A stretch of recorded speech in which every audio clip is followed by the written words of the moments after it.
Thank you, Michael. Joining us in the studio tonight is Dr. Augusta Cecconi Bates, director of, as she puts it, serious music. Dr. Cecconi Bates, thank you for joining us in the studio this evening. It's a pleasure to have you here. Well, it's a pleasure to be here. Thank you. And you have an extensive background in operatic production, musical production.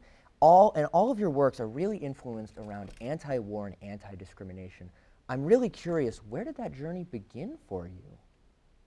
I think that began when I was commissioned in the early 80s by Oswego, SUNY Oswego, to write a piece for band, and I picked the War is Kind poem by Stephen Crane, and I realized this is very important.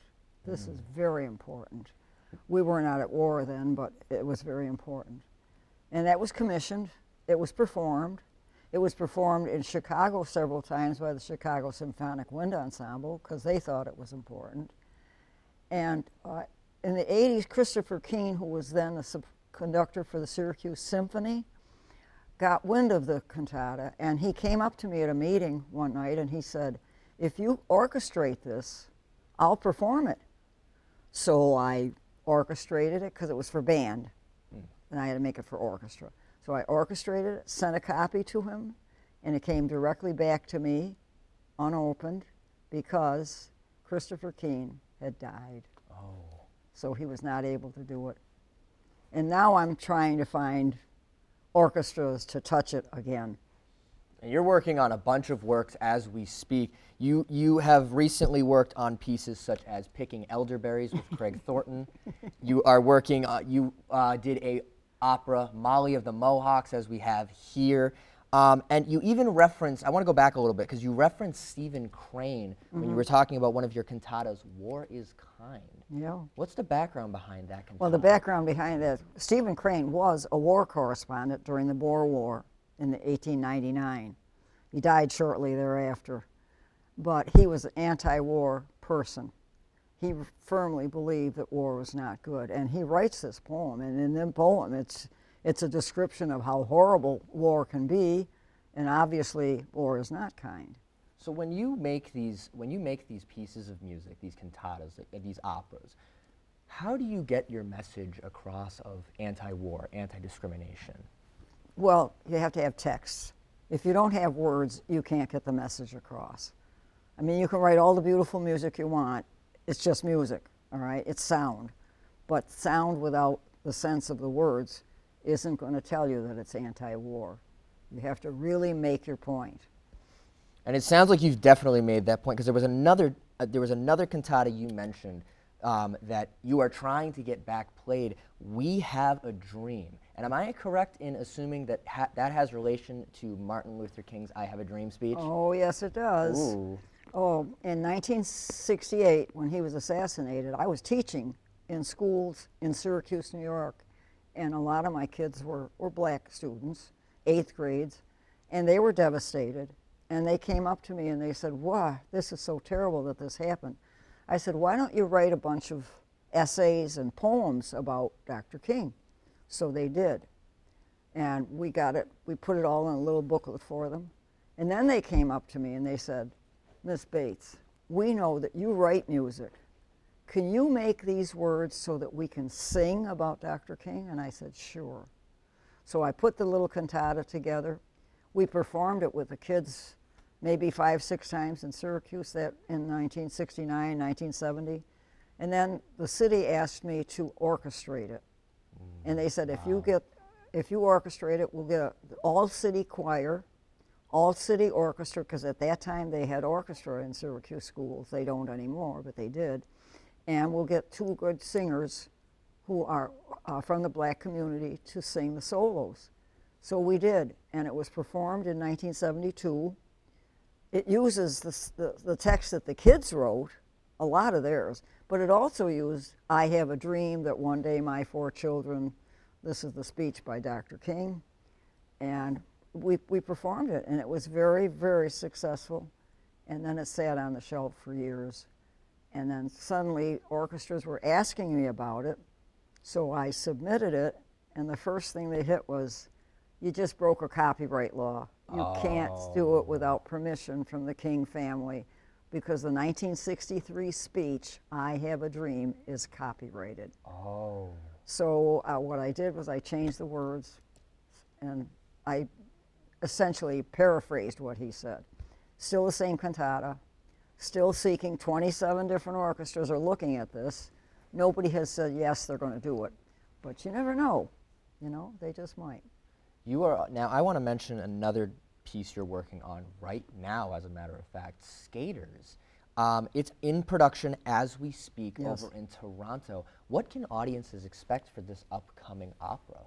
Well, they're going to see a lot because, number one, it is an opera. Number two, it's going to be a multimedia production because we're going to show film from the 1940s during the war. Ooh. And we're also going to show the film of when the two skaters, the sister and brother, won a championship in 1962 in Prague. That was on Wide World of Sports. So we have that film of them, their skating their championship skating of that. So that'll be shown. How did you get access to that sort of media? It's in public. That's public domain. Okay. Yeah, that's public domain. So we have a right to it. Okay. Yeah. I know Toronto has important significance as to why it's being put on there as opposed to anywhere else in the world. What is that important significance? Well, specifically, that family that left Czechoslovakia in 1948 and escaped came to Canada and settled in just outside of Toronto at Oakville. And they have a family business. And they still maintain that business. They're purveyors of cork products. Mm. And they've been doing the 7 generations of that. But in any case, the two skaters were very happy in Canada. They won the championship that they won in 1962 as Canadian citizens. Mm. And Otto became the ambassador from Canada to the Czech Republic under Queen Elizabeth. Wow. So it's very, very much connected to Toronto. So people are going to love this opera when they see it. Oh, I think so. It sounds like there was a lot of hard work, and you referenced somebody who you worked with very closely who passed away in the middle of this production. Yeah, actually, even my Molly of the Mohawks, a lot. The conductor for that was Charles Schneider from the Utica Symphony, and he and I had worked on something earlier together, and when I did Molly of the Mohawks, he was the one that put it all together, got it actually staged, et cetera, and got the production done. He is the one who worked with me then on Skaters. And the two of us worked for 10 years creating the music, finding the performers and talking about the words, et cetera, and he did a lot to make sure that the orchestration actually was orchestration because he was an orchestra conductor. We were all set for the two of us to be in Toronto to, share the accolades, but he passed away in 2022. So as a result, when we do perform this, it'll always be done in memoriam for Czech Schneider. I imagine he would absolutely love that. Yep. And you're carrying on his legacy through that opera. Mm-hmm. So when can audiences expect to see Skaters hit the Toronto theaters? Well, originally it was scheduled for October of 2025, but we just couldn't get enough people together for it. Couldn't get enough money is what it is. This is a big production. So it's postponed now. The possibility is May 2026. And it probably will happen. She's going to use a student orchestra rather than a professional orchestra. It'll cut the cost down a little bit. But when you're talking opera, I don't know why I decided to write operas. I could write piano sonatas and I can get them performed for $5. But when you're talking opera, you're talking $100,000. Well, folks are certainly going to look forward to this opera, I can guarantee it. As we start to wrap up, I'm getting the wrap-up signal now, as a matter of fact, there's one question I really need to ask you. For aspiring composers, aspiring artists who want to do work similar to what you've done, what sort of advice do you have for them to get started? You just have to keep doing what you're doing, and you have to believe in yourself, and you have to do something musically every day. And if you want to write music, then you write something every day, even if it's only 3 or 4 notes, but you do it every day because it has to be the most important part of your life. It's your whole mindset. And okay, it's your mindset. The last thing you're thinking about is money. Well, that's the last thing I thought about, and unfortunately, I never got any money for any of the stuff I did. So, but we were lucky for Molly of the Mohawks. We had a film producer from California called Honest Engines Films. Imagine that.